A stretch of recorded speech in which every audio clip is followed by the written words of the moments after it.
from the mall. Let me show you what I came up with. Of course, you can never turn down something that's... They had this at the checkout. Little torch, $5. Is it gonna last long? Probably not. But for $5, hey, it'll work good heating. When I'm doing that grill cloth this afternoon, I'll be doing grill cloth. That'll work good. Two of the options I came up with. I went to the auto parts first and just got some cardboard, but I was afraid the baffles in the cardboard would damper the speaker or the music or the sound, and maybe I was on to the edge of some great discovery. Probably not, but this is a dry erase board for $1, and it's cardboard-ish, and notice, and it may be actual cardboard inside, I don't know, but I can use this around the house if nothing else. The other thing I came up with, which is very promising, this was at the dollar store, and it's called foam board. And I don't know if you can see the foam, but it's not a styrofoam, and well, it's more of styrofoam. I don't think it's as forgiving. I mean, it's not springy, but this was $1 also. So I think I've got several tries anyway to see if I can do it. And the thickness looks about right. And so I'm going to try this first and try my hand at cutting it. And I tried to get a circle cutter, and they locally didn't have any, so I'm going to have to freelance this thing with my X-Acto and some scissors. So we'll see how that comes along. Got it cut out, and halfway fits pretty good. This rough edge here on this, that is pure laziness right there. I was too lazy to change my X-Acto knife. Once I changed it, it went slick as a button. So this stuff dulls the X-Acto knife real quick. Looking at it, I think I'm going to have to cut another one and put another one in here. Because I don't want this surround to be compressed or obscure, or anything. I don't want this to be pressed against. I was thinking about a cereal box, but I don't think it's going to be enough in this area here. I definitely know that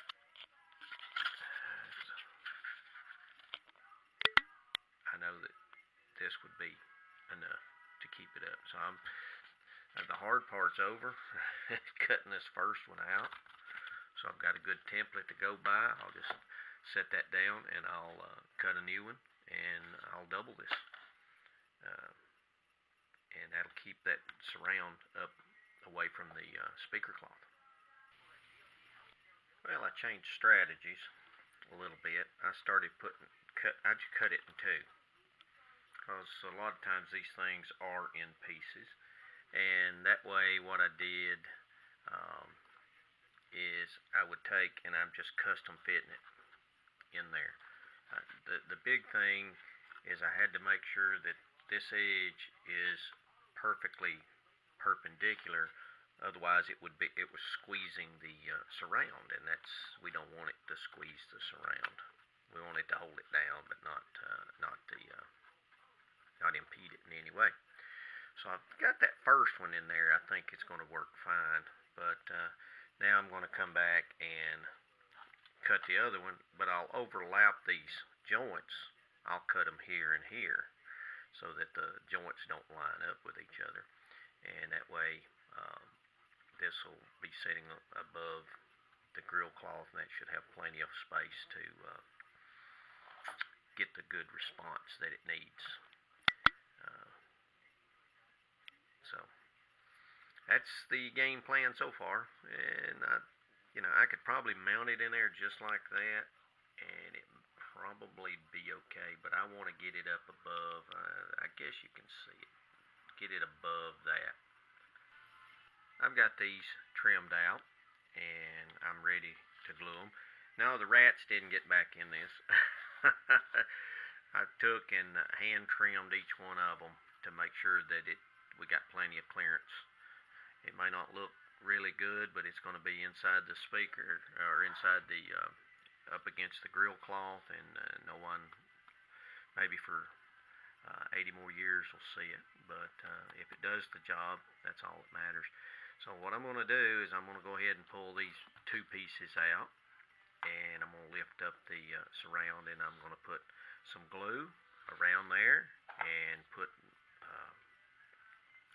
my gasket on, and then use these high-tech, as Bob Anderson, I done forgot what he called them, but it was like high-tech engineering marvels or something like that to hold it on. So I'll get that glued down, and then after it sets, then I'll go back and glue phase 2 on it, because it's just going to be a spacer is all it is. But this first part is real important to get this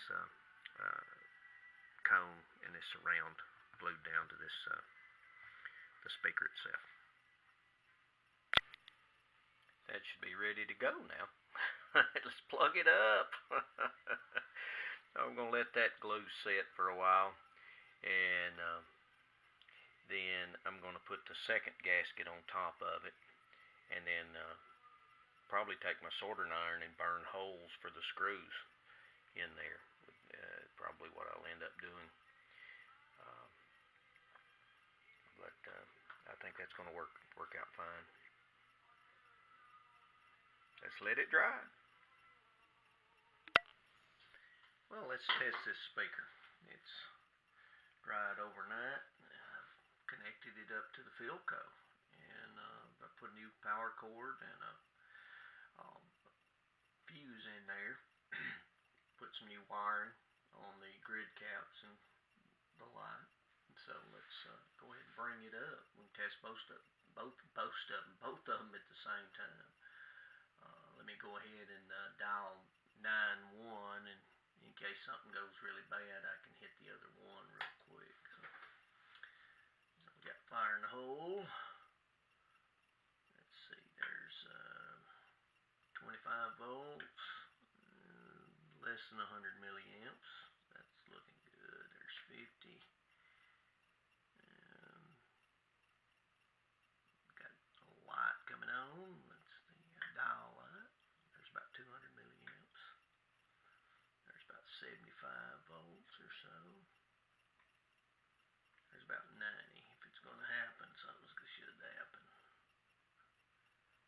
And we've got about 350 milliamps. There's about 100 volts.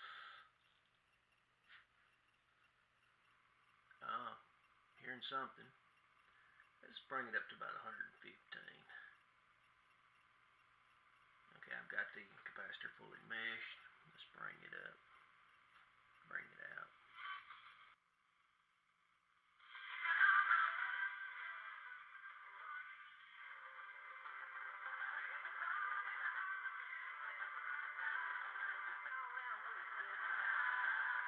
Crank it up too loud. This mic on this camera is very, very sensitive. Let's see if the tone works.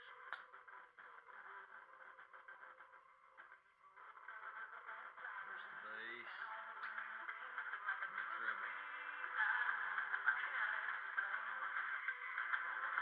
I don't know if that sounds exactly the way it should. Probably still have some issues with this radio.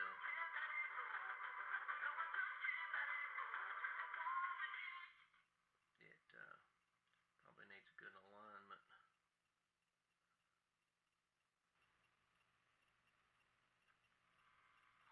I don't hear any hum. That's a good thing.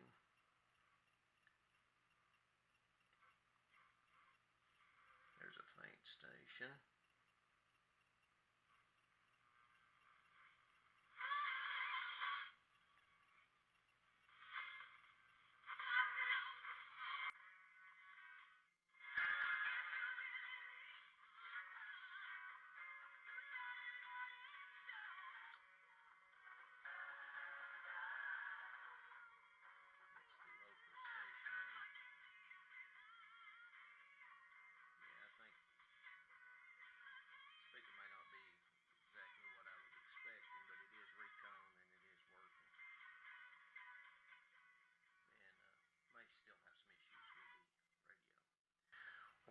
wraps up the speaker Recone and also the Philco.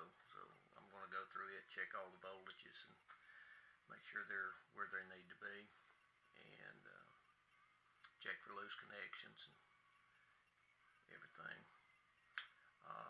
The next series of videos will be on the cabinet. I've got to decide about the faux finish, the exact technique I want to try on that.